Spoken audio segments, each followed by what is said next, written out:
तो भाई होता क्या है हमारा पासवर्ड क्रैकिंग। तो सिंपल सा इसका डेफिनेशन है कि आप किसी को भी आप अनऑथोराइज एक्सेस अगर आप ले रहे हो किसी के सिस्टम के ऊपर, किसी के अकाउंट के ऊपर, ठीक है, किसी की पर्सनल इन्फॉर्मेशन आप निकाल रहे हो, तो देन आपका वो आता है पासवर्ड क्रैकिंग के अंदर आता है। सिंपल सा डेफिनेशन है, हर कोई जानता होगा और हर किसी को यहाँ पे पता होगा। तो सिंपल हम बढ़ते हैं अपने प्रैक्टिकल की ओर। तो देखो होता क्या है, देखो जितने भी हमारे एथिकल हैकर या ब्लैक हैट हैकर होते हैं, या फिर सीटीएफ प्लेयर बोल लो, या फिर आप उनको बोल लो बग बाउंटी, जो प्लेयर्स होते हैं वो मेनली ना इन टूल्स का यूज करते हैं। आपने सुना भी होगा, पहला है हमारा हाइड्रा, दूसरा है हमारा जॉन द रिपर एंड तीसरा है हमारा हैशकैट। तो इन तीनों टूल्स को आज हम पढ़ने वाले हैं और इनको कैसे यूज करता है एक हैकर, कैसे उन पासवर्ड्स को क्रैक करता है, वो सब आज हम इस वीडियो में पढ़ने वाले हैं। ठीक है, तो पहले हम लोग स्टार्ट करेंगे जॉन द रिपर से। तो जॉन द रिपर यार आपका बहुत कमाल का टूल है। ये मेनली आपका काम आता है हैश को क्रैक करने के लिए। और जॉन द रिपर सबसे स्ट्रॉन्गेस्ट है और ये आपका फ्री आपको मिल जाएगा आपके हर एक लिनक्स प्लेटफॉर्म के ऊपर, चाहे वो आपका उबंटू हो, चाहे वो आपका काली लाइनक्स क्यों ना हो। ये आपके प्री इंस्टॉल आता है, आपको सिंपली लिखना है जॉन और आपका यहाँ पे टूल एक्टिवेट हो जाएगा। तो जॉन द रिपर हमारा कुछ देखो इस तरीके से होता है जॉन द रिपर। ठीक है, तो ये हमारा जॉन द रिपर टूल। तो जॉन द रिपर टूल्स को समझने से पहले आपको समझना पड़ेगा कि हैश होते क्या है और हैश का मेनली काम क्या होता है। तो देखो यार होता क्या था कि इससे पहले, मतलब मैं अभी की बात नहीं कर रहा, मैं बात कर रहा हूँ 2001 या 2002 की, जब हैश वाला सिस्टम नहीं था हमारे पास। तो होता क्या था, जैसे एक वेबसाइट है लाइक facebook.com, google.com आपने देखी होगी, ठीक है। तो वहाँ पे हमारा एक होता है लॉगिन पेज होता है। इस लॉगिन पे हम लोग अपना लॉगिन लिखते हैं, यूजर नेम एंड पासवर्ड हम लोग लिखते हैं। तो होता क्या था पहले वक्त में कि वो जो आपने पासवर्ड और यूजर नेम आपने लिखा है वो स्टोर होता था हमारे डेटाबेस के अंदर। और डेटाबेस के अंदर मतलब जैसे आपने लिखा राम और आपका पासवर्ड था 1234, तो वो एज इट इज आपका डेटाबेस में स्टोर होता था। ठीक है, मतलब लेन के फॉर्म में जैसे आपने लिखा है वैसे वो उस डेटाबेस के अंदर स्टोर हो गया। अब इन फ्यूचर क्या हुआ, किसी अटैकर ने इस डेटाबेस के ऊपर कर दिया attack with the help of SQL injection. तो होगा क्या, यहाँ पे जो डेटाबेस है वहाँ पे आपके पासवर्ड वगैरह भी स्टोर होंगे, तो वो भी क्या हो जाएंगे, वो भी हैक हो जाएंगे और कोई एक अनऑथोराइज यूजर आपके अकाउंट को लॉगिन कर लेगा। बट आज के वक्त में क्या है, आज के वक्त में जब भी आप कोई पासवर्ड वगैरह लगाते हो किसी वेबसाइट के अंदर या आप कोई अकाउंट क्रिएट करते हो, तो वहाँ पे भी कभी इस फॉर्मेट में आपका सेव नहीं होता। मतलब जिस फॉर्मेट में आपने लिखा है उसी फॉर्मेट में आपका डेटा सेव नहीं होता, वो सेव होता है हैश के फॉर्मेट में। लाइक जैसे कि मैंने यहाँ पे अपना पासवर्ड दिया 12345, तो ये याद करना बहुत इजी है। तो उस चीज़ को अपनी सिक्योरिटी इन्हेंस करने के लिए अब वेबसाइट क्या करती है, अब वेबसाइट यूज़ करती है हैशेस का। ठीक है, तो कभी भी आपका जो डेटा है या फिर आपका जो पासवर्ड है कभी भी इस फॉर्मेट में सेव नहीं होगा। इन फ्यूचर अगर डेटाबेस पे अटैक हो भी जाता है, तो आपके अगर पासवर्ड वगैरह कॉम्प्रोमाइज हो भी जाते हैं, तो इस हैश की वजह से वो आपके सिक्योर रहेंगे। क्यों, हैश को ब्रेक करना बड़ा मुश्किल होता है, बट वहीं पे आपने अगर पासवर्ड सिंपल सा दिया लाइक 12345, तो इसे ब्रेक करना बहुत ईजी हो जाएगा एक हैकर के लिए। इसीलिए कहते हैं कि आपको अपर को सिंबल वगैरह यूज़ करने चाहिए अपने पासवर्ड के लिए। लाइक मैं अगर यहाँ पे दूँ तो यहाँ पे मैं यूज़ करूँगा ऐसे कि मेरा नाम है अभिषेक, फिर @, फिर मैं यहाँ पे दे दूँगा 1982 ब्ला ब्ला ब्ला। तो इस तरीके से ना आपको अपना पासवर्ड सेव करना चाहिए। क्यों, अगर इन फ्यूचर आपका जो पासवर्ड है वो आपको पता है कि आपके हैश के फॉर्मेट में सेव हो रहा है आपके उस वेबसाइट के अंदर, बट इन फ्यूचर अगर इस वेबसाइट के ऊपर अटैक भी होता है ना, तो आपका अगर हैश कॉम्प्रोमाइज भी हो जाता है ना, तो वो पर्टिकुलर हैकर इसको हैक नहीं कर पाएगा। क्यों, क्योंकि आपने जो अपना पासवर्ड दिया वो बहुत लंबा पासवर्ड। ठीक है, आज हम सीखेंगे कि अगर आपको कोई हैश वगैरह मिलता है किसी वेबसाइट के अंदर, लाइक अगर आपने एसक्यूएल इंजेक्शन ट्राई किया है और आपने अगर कोई भी डेटाबेस निकाला है, तो वहाँ पे आपको हैश वगैरह मिलते होंगे। ठीक है, किसी यूजर का मिल गया, किसी पर्सन का मिल गया, तो वहाँ पे आपको हैश वगैरह मिल जाते हैं। अब आप सोचते कि मैं इस हैश का क्या करूँ। तो जब भी आपको कोई हैश वगैरह मिलता है, चाहे कहीं से भी मिले, तो वहाँ पे हम लोग यूज़ करते हैं जॉन द रिपर टूल का उस हैश को क्रैक करने के लिए। ठीक है, लाइक मैंने यहाँ पे दे रखा है कि अगर आपको कोई भी हैश वगैरह क्रैक करना है with the help of John the ripper, तो आपको कुछ चीज़ें ध्यान में यहाँ पे रखनी पड़ेगी। पहले सबसे पहले यहाँ पे हम ले लेते हैं एग्जाम्पल के लिए अपना एक हैश। तो ये मैं हैश लूंगा एग्जाम्पल के लिए। लाइक जैसे कि आपको ये वाला हैश मिल चुका है किसी वेबसाइट पे, ठीक है, मान लो अभी, ठीक है। अब आपको इसको करना है क्रैक। तो सबसे पहला स्टेप होगा, जब भी आप किसी हैश को क्रैक करना चाहते हो, तो पहले आपको पता होना चाहिए कि यहाँ पे कौन सा यूज हो रहा है हैश फॉर्मेट। ये हैश हमारे बहुत तरह के होते हैं, MD5 SHA-2 कुछ बहुत सारे हमारे हैश की कैटेगरीज होती है। पहले आपको पता लगाना पड़ेगा कि यहाँ पे हमारा कौन सा हैश यूज हो रहा है, ठीक है। तो लाइक मैं यहाँ पे एक फाइल आपके लिए बना देता हूँ। लाइक मेरे पास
डॉट डी बी। ठीक है, तो यहाँ पे ये हमें कुछ इस तरीके का कि no password has is left, क्योंकि मैंने इसको पहले ही कर लिया था डिक्रिप्ट आईफोन शो कमांड। ठीक है, देखो यहाँ पे मेरा पासवर्ड हो चुका था क्रैक, जो था मेरा 1234। मैंने इसको पहले ही क्रैक करके रख लिया था, तो इसीलिए यहाँ पे मेरा आ गया। जो मेरा हैकर यूजर है का जो हमारा पासवर्ड है वो है हमारा 1234। ठीक है गाइस, तो अब हम आ चुके हैं अपने दूसरे पासवर्ड क्रैकिंग के ऊपर, जो है हमारा हाइड्रा। तो देखो हाइड्रा ना हमारा बहुत पावरफुल टूल है, और जितने भी हमारे हैकर्स वगैरह होते हैं वो मेनली आपका हाइड्रा यूज़ करते हैं, क्योंकि ये क्या करता है, ये मेनली यूज़ करता है आपकी टेक्निक, कौन सी टेक्निक, ब्रूट फोर्सिंग टेक्निक को ये यहाँ पे यूज़ करता है। ठीक है, और जितने भी आपके CTF प्लेयर हो, नेटवर्क पेन टेस्टिंग करते हैं या टेस्टिंग वगैरह करते हैं, वो सब लोग हाइड्रा को यहाँ पे यूज़ करते हैं। क्यों? क्योंकि यार ये जैसे कि आपका जॉन द रिपर था, वो करता क्या था, वो आपके हैश को क्या करता था, आपका हैश को डिक्रिप्ट करके आपको प्रोवाइड करता है। बट ये यहाँ पे क्या करता है, ये यहाँ पे ब्रूट फोर्स टेक्निक यूज़ करता है। किन के ऊपर? ये यूज़ करता है प्रोटोकॉल्स के ऊपर। लाइक अगर आपको कोई भी, अगर आप एक एनएप स्कैन करते हो ना, तो वहाँ पे आपको क्या मिलता है, आपको वहाँ पे बहुत सारे प्रोटोकॉल्स मिलते हैं, लाइक FTP, सिक्योर सेल, तो ये सब हमें यहाँ पे मिलता है। अगर आपको उनके सर्विसेज को ब्रूट फोर्स करना, लाइक आपका जैसे सिक्योर सेल होता है SSH, तो वहाँ पे आपको लॉग इन करने के लिए वो मांगता क्या है आपसे, यूज़र नेम मांगता है और आपसे पासवर्ड मांगता है। ठीक है, तो अगर आपको यूज़र नेम और पासवर्ड नहीं पता तो आप क्या करो, तो वहाँ पे आप यूज़ करोगे हाइड्रा का। तो हाइड्रा आपका क्या करता है, आपका ब्रूट फोर्स करता है, किनको, प्रोटोकॉल्स को ब्रूट फोर्स करता है। किन प्रोटोकॉल्स को? 50 से ज़्यादा प्रोटोकॉल्स को ब्रूट फोर्स करता है, like FTP, HTTP, HTTPS, SMB, database, secure shell, ये इन सारे प्रोटोकॉल्स को आपके ब्रूट फोर्स करता है। और मैंने हाइड्रा के ऊपर पहले ही, अगर आपको याद हो तो इस वीडियो के अंदर ना आपको मिल जाएगा हाइड्रा का पूरा, और इसमें देखो व्यूज़ भी नहीं आ रखे, तो आप लोग इसे चेकआउट कर सकते हो अगर आपको हाइड्रा सीखना है। तो यहाँ पे मैंने आपका बताया कि आप कैसे ब्रूट फोर्स कर सकते हो किसी भी पोर्ट को, लाइक सिक्योर सेल वगैरह वगैरह। एंड आप यहाँ पे ब्रूट फोर्स कर सकते हो एक लॉगिन पेज को, लाइक फेसबुक का पेज हो गया या इंस्टाग्राम का पेज हो गया, उसको भी यहाँ पे ब्रूट फोर्स कर सकते हो।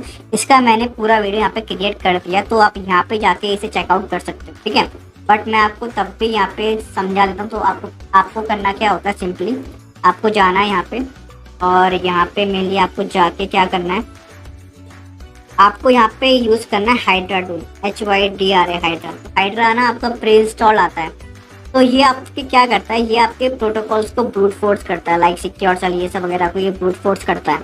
तो यहाँ पे आपको करना क्या होता है, यहाँ पे आपको सिंटैक्स में आपको समझा रहा हूँ क्या होता है हाइड्रा। आपको पहले लिखना है, फिर आपको देना है हाइफन। तो यहाँ पे आपकी दो चीज़ें होती है, पहले आप जाओ हेल्प पे, तो हेल्प में ना ये चीज़ें हमारी होती है इंपॉर्टेंट, लाइक आपको स्मॉल L, स्मॉल P, इनका अपना अपना मतलब होता है। लाइक अगर मैं आपको एग्जांपल दूँ, आप लिखना यहाँ पे हाइड्रा स्मॉल L, तो स्मॉल L हमारा यहाँ पे रिप्रेजेंट करता है यूज़र नेम को। अगर आपको यूज़र नेम पता है, लाइक राम आपका यूज़र नेम है, तो आप यहाँ पे राम लिख सकते हो। अगर आपको यूज़र नेम नहीं पता तो आपको यहाँ पे क्या करना पड़ेगा, आपको यहाँ पे कैपिटल L लगाना पड़ेगा, और यहाँ पे आपको देनी पड़ेगी अपनी वर्ड लिस्ट की फाइल। लाइक मैं यहाँ पे यूज़ करता हूँ rocky.txt में यहाँ पे यूज़ करता हूँ। जैसे कि यूज़र में गया मैं, यूज़र, शेयर, वर्ड लिस्ट और rocky.txt।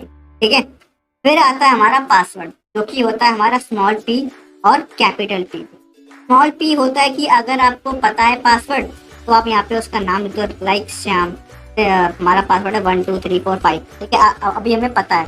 बट अगर आपको नहीं पता तो आप यहाँ पे लिख दो कैपिटल P, और यहाँ पे भी आप दे दो अपनी क्या, वर्ड लिस्ट दे दो, simple WORDLIST word list. And फिर उसके बाद आपकी हमारी IP एड्रेस, ठीक है, या फिर वेबसाइट का नाम जिसके ऊपर आप अटैक करना चाहते हो। सिंपल है यार, मैंने हर एक चीज़ बढ़ा रखी है आपको। IP एड्रेस क्या होता है, वर्ड लिस्ट क्या होता है, ये मैंने सब आपको पहले से पढ़ा रखा है। ठीक है, मैं इस पर अपना टाइम वेस्ट नहीं करूँगा, क्योंकि बहुत से लोग ऐसे भी है जिन्हें ये सब पता होगा, और जो लोग मेरी वीडियोस फॉलो कर रहे हैं उनके पास हर एक चीज़ पता होगी। तो मैं इसमें आपका टाइम वेस्ट करना नहीं चाहता, और आपको यहाँ पे सिंपल कर देना एंटर, आपका काम होना स्टार्ट हो जाएगा। अगर आपको तब भी समझ में नहीं आता तो यहाँ पे हमारा हेल्प मेन्यू होता है, और यहाँ पे आप देखो कि हम कैसे यूज़ करते हैं हाइड्रा को। सिंपली हाइड्रा कैपिटल L, और यहाँ पे इसने क्या दे दिए, एक वर्ड लिस्ट दे दिए, और एक पासवर्ड से मालूम था तो उसने दे दिया small p and then this और दिस, खत्म कहानी।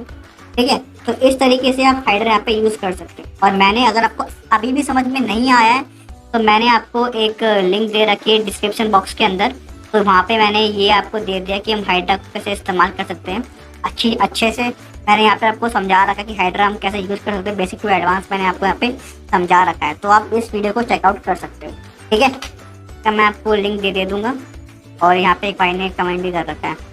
ठीक है, तो आपको भी कमेंट करना है, आपको भी मोटिवेट करना है ऐसी वीडियोज़ के लिए।